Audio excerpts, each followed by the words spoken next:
In other news, 20-year-old Tumisang Motsikwa has undergone heart surgery at Bheki Mlangeni District Hospital in Soweto. That's after he was stabbed in the heart while trying to save a grade 10 pupil from being mugged outside school. He got a second chance at life after undergoing that heart surgery, which is actually a first for that institution. Ahmed Kajee is part of our team watching the story, and he joins us now live. And Ahmed, it's a remarkable story from a number of vantage points, but as a start, do we know how Tumisang is doing after that surgery?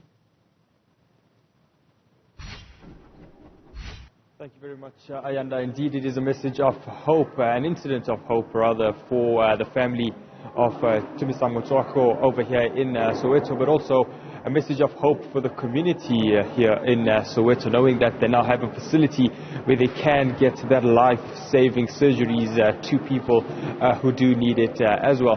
This is a big symbol of hope for many people from this community. Tumisang is in good spirits, according to the family, according to healthcare officials from this particular hospital who were involved in the surgery.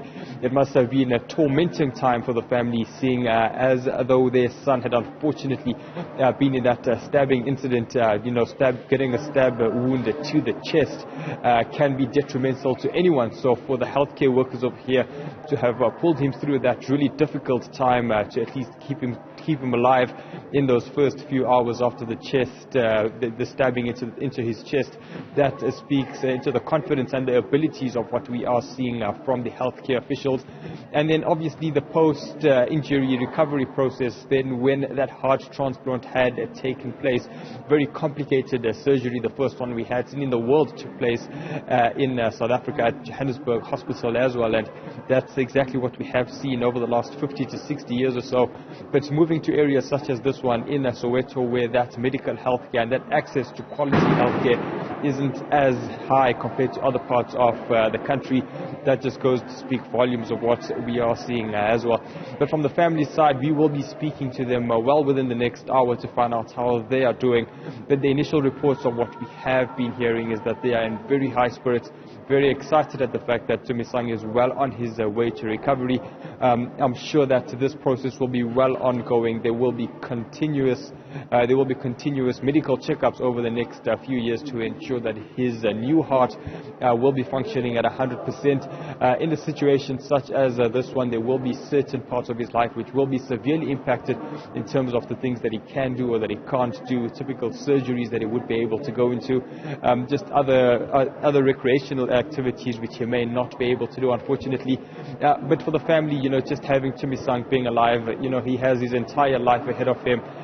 20 years old, just finishing his matric studies as well.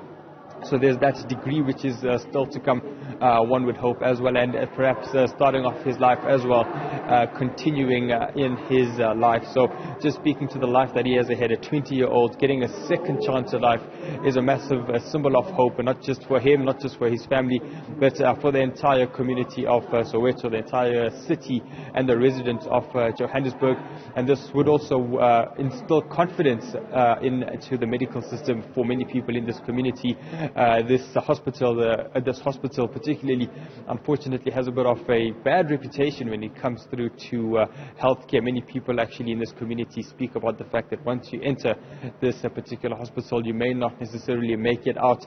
But, seeing as though this particular success story with Tumisang actually getting that successful heart transplant, making his way out and still being able to start a successful life for himself, will be very encouraging for many people in the community and for the healthcare fraternity across the country as well.